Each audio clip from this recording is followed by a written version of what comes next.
पण मला असं वाटतं, की अमेरिकेमध्ये labour is a big issue. लेबरच्या बाबतीत पण तेच आहे, की अमेरिकेत खूप मोठा चॅलेंज आहे. लेबर शेफ आला तर मग माझं रेस्टॉरंट बंद होईल.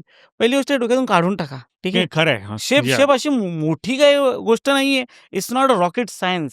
पण शेफ गेला म्हणून रेस्टॉरंट पडलं, हे असे किस्से हो, ऐकलेत बरं आहेत. पण ते का असं कधी होतं? असते हां, कधी ते असते कधी कारण डिपेंडन्सी कमी असतात ॲज अ त्यांच्याकडे. फाउंडर जो एक कोण चालवतोय त्याला माहितीच नाही माहीतच धंदा. नाहीये. सी आता आता रिसेंटली आमच्याकडे सिच्युएशन झाली की 2 कुक निघून गेले. अच्छा. ओके. पण कुठेही अडलं नाही. म्हणजे तेव्हा कोथिंबीर वडीची ऑर्डर होती आणि जी कोथिंबीर वडी करणारी जी बाई होती तीच नव्हती. ओके. बरोबर. पण माझ्याकडे रेसिपी होती. स्टँडर्ड रेसिपी होती. तुझ्याकडे ओके. एसओपी रेडी होतं. हो. एसओपी होती तयार. त्याच्यामुळे मी लिटरली टेम्पररी माणूस होता. तो आला होता.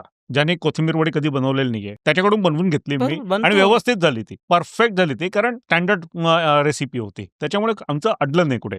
आणि का नाही अडलं? कारण माझे सगळे रेसिपीज स्टँडर्डाइज्ड आहे. ओके. बरोबर. आणि हे असंच करायचं आणि यूएसमध्ये काही अशा प्रकारचे पण कुक मिळतात की जी लोक तुम्ही जे दिले ते तसंच्या तसं बनवणार. फॉलो करतील. हो. व्यवस्थित एकदम. म्हणजे आणि जर ते तुम्ही बेस्ट असतात. मीठ जास्ती लिहिलं असेल तर जास्तीच मीठ म्हणजे जरी त्यांना टाकणार. माहिती आहे की मीठ जास्ती तरी ते तसंच फॉलो करणार ते चेंज करणार नाही. त्याच्यामुळे एसओपी बिकम्स व्हेरी इम्पॉर्टंट कारण जर तुमचे एसओपीज असतील आणि दुसरी गोष्ट म्हणजे की जर कोणी मिळालं नाही तर तुम्हाला उभं राहून करून करता यायला पाहिजे. म्हणजे आता इकडे थँक्सगिव्हिंगचा वीकेंड असतो.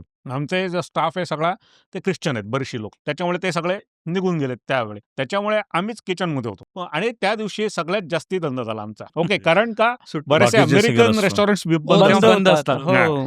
तर मग जरी आमच्याकडे रेग्युलर कुक नव्हते तरी आम्ही व्यवस्थित धंदा केला त्या दिवशी. आम्ही तिकडे उभे आहोत किचनमध्ये.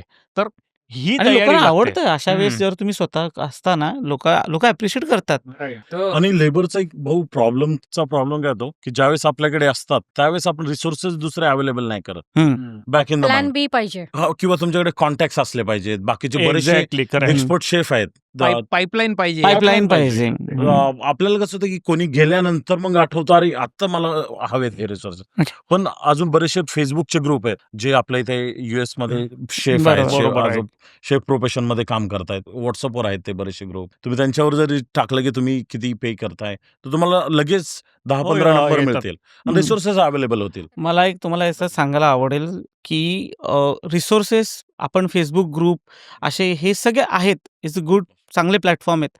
पण त्याच्यापेक्षा आपण एक गोष्ट विसरून अशी जातो की जे आपले एक्झिस्टिंग लोक असतात ना त्यांची तुम्ही आत्ता मला एक खूप सांगायला आवडेल की राहुल भाऊ आतापर्यंत 9 रेस्टॉरंट आहेत. मी एकही माणूस स्वतःहून कुठेही ऍड न टाकता हायर केलेला म्हणजे नाही करत मी ऍड. मला कारण माझीच लोक मला एवढे अरे बाबा माझ्याकडे हा माणूस आहे याला जॉब दे. मी लोक माझ्याकडे येतात म्हणून मी बिझनेसच उघडतो. आपलीच लोक आहेत की ते मला रिफर करतात. अरे माझा हा याला जॉब पाहिजे त्याला. तर आपण असे रिसोर्स बनवा जे आपल्याच लोकांमध्ये आहेत. भले तुमच्याकडे एक एम्प्लॉई असेल ना त्याच्याशी अशी वागणूक द्या त्याला की त्यांनी 4 लोक आपल्याकडे आणि तोच घेऊन येणार आहे तुम्हाला. नाही आता पुढल्या वेळी सुद्धा हा मी ऑनलाईन जायच्या आधी तुला फोन करणार आहे. नक्की नक्की नक्की नक्की मला आवडेल आणि हे बघा, इझी वे की ऑन टाइम तुम्हाला रिसोर्सेस अवेलेबल. Right, right, आणि right, हे right. तर पर्सन टू पर्सन जे असतात जातं ना की आता ते आपल्याकडे agree, शेफ agree. आहेत हा नाही, तोच सजेस्ट करतो तोच बोलवतो अरे आणि माझा हे friend आहे नेटवर्किंग तिथे. Is very important. इम्पॉर्टंट आहे. म्हणजे ते जर जर- तुम्ही कमावलं नाही ना हा. तुम्हाला ह्या Right, इंडस्ट्रीत तर म्हणजे नाही, अगदी. आणि हा. फूड तू पण फूड मध्ये मी फूड बरोबर. It is not just competition it is a collaboration also. Collaboration कारण काय म्हणजे इव्हन डालसमध्ये पण बरेच फूड उघडतात नवीन पण नवीन. आम्ही म्हणजे काही लोकांबरोबर वी आर कनेक्टेड. त्याच्यामुळे अरे तुझ्याकडे कोणी आहे का माणूस बरोबर आमच्याकडे गरज आहे मग तिकडनं पण मिळू शकतात लोक तशी. मोस्टली ते हम्म. चुकीचं पण होतं कधी कधी आपलंच घेऊन जातात. हा. हे पण होतं Yeah. पण which is okay. This is part of the process आहे. Right, आपण right, शिकतो की कोणाला किती इन्फॉर्मेशन द्यायची.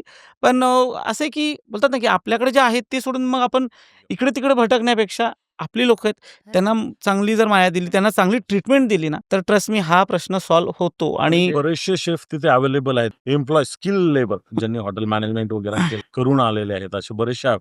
फक्त तुम्हाला तिथे रीच पण होता आलं पाहिजे. तुमचं बरोबर. Work That's it. कल्चर तुम्ही Yeah, कसं boss. ठेवलंय कसं ठेवलंय ना? दुकानामध्ये? हा. Exactly, ते किंवा खूप तुमच्या कामाच्या ठिकाणचं वर्क फ्रेंडली ब्रिदेबल असेल Breathable, हे हा. खूप आवश्यक आहे. उद्या कोणीतरी बसलाय तर बाबा रे बस नाही तर तू बसला नाहीयेस एवढा वेळ म्हणून हो. तुम्ही जाऊन खुर्ची देणं हा. हे अत्यंत आवश्यक नाही आहे. आता कसं कधी काय होतं की म्हणजे ते जेव्हा शेफ लोक काम करतात आपण एक शेफ बद्दल का बोलतो कारण आपल्याला वाटतं ते स्ट्रेसफुल जॉब आहे.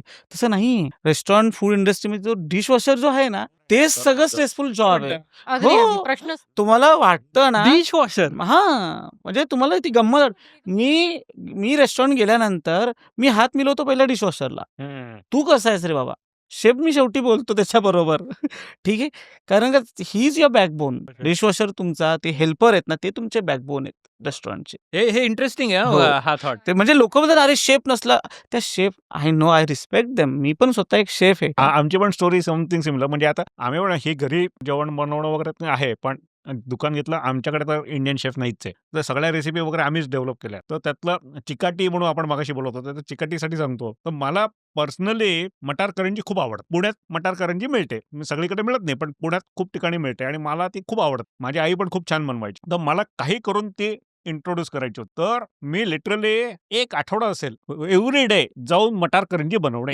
एवढंच काम करायचो. किती रोज. किती फेकले. आणि तशीच उपासाची कचोरी हो. पण यांनी रोज हा. रोज करायची. हो, हो. He nailed it. हां, पण म्हणजे तिकडे चिकाटीपणा येतं. हं. हे नाही, कारण फर्स्ट अटेम्प्ट कधीही सक्सेस सक्सेस नाही होत नाही. होत तो. आणि काय होतं, की मी करायचो तर बाकीचे ते कुक होते आमचे, ते बघायचे हा काय करतोय म्हणून. कारण मी करायचो आणि फेकून द्यायचो. तर मी त्यांना सांगितलं, की 10 वेळा हे होणार आहे. हो, वेस्टेज जाणार आहे मला माहिती आहे. पण 10 अटेम्प्ट नंतर ते होणार आहे. आणि ते झालं. आणि मटार करंजी आमची बऱ्यापैकी आता पॉप्युलर झाली. आणि टू बरोबर. ऍड टू धिस इज की अशा वेळेला तुमचं जे कस्टमरशी क्लोज कनेक्शन झालेलं असतं ना, हां. त्याचा खूप फायदा होतो. हो. कारण आमच्या आता एवढा मोकळेपणा काही कस्टमर्स बरोबर झालेला, "ए थांब थांब, मी हे ट्राय करते, हां. ट्राय करून बघ. हं. हं, अरे निरंजन ह्याच्यात ना जरा हे कमी वाटतंय." ते शिकून हे जातात आपल्याला. openly सांगतात. हो. आणि अगदी. क्रिटिकल आहे तो फीडबॅक. हो. म्हणजे अतिशय. हं. तो फीडबॅक एवढा महत्वाचा आहे आणि चांगल्या कस्टमर की हं. कडनं अरे जो हे खुसखुशीत जरा कमी झालंय. पाहिजे. हो. अगदी आणि ऑनेस्टली सांगतात ते Honest. आणि ते आणि छान वाटतं. याच्यामध्ये अजून एक हिनी मगाशी सांगितलं होतं ते टाइम इज मनी. तर हं. त्याच्यामध्ये आम्ही सुरळी वडी हं. पण आम्हाला इंट्रोड्यूस करायचं होतं. तर मग त्याचे पण मी मीच करायचो प्रयोग. मला जमलं, की मग मी बाकीच्या लोकांना कुक, कारण हे कुक सगळे नॉन इंडियन कुक, त्याच्यामुळे त्यांना शिकवायला लागायचं. तर मी करायचो. माझ्या लक्षात आलं, की सुरळी वड्यांसाठी जेवढा वेळ लागतो तेवढं पैसे कोणी देणार नाही मला. एक्सपेरिमेंट्स केले होते. ते लोकांना दिले. लोकांना खूप आवडलं, "अरे कधी चालू करतो?" वगैरे. पण नंतर मी हिशोब केला, की the amount of time that is being spent तेवढे लोकं पैसे देणार नाहीयेत. त्याच्यामुळे आम्ही ते इंट्रोड्यूसच केलं नाहीये. किंवा मगाशी आपण आयडियाबद्दलचे बोललो, ते आयडियाच्या बरोबर तुम्हाला ती आयडिया इम्प्लिमेंटेशन लेव्हल पर्यंत विचार करावा लागतो. बरोबर, हो, बरोबर. हो. तुमच्या डोक्यात भरपूर आयडिया, हं, अरे हं. आपण हे पण करू, ते पण करू. करू नाही, नाही. नाही. आपल्या हाताशी कोण आहे? ते रोज हे करू शकणार आहेत का? त्यांना हे जमणार आहे का? आणि त्यांचं एव्हरी टाईम ते तसंच होऊ शकणार आहे का? ह्याचं प्रोसेसिंग कंप्लीट झाल्यावरच तुम्ही लोकांना जाहीर करा, की आम्ही आता हे इंट्रोड्यूस करणार आहोत, आम्ही आता हे सुरू करतोय.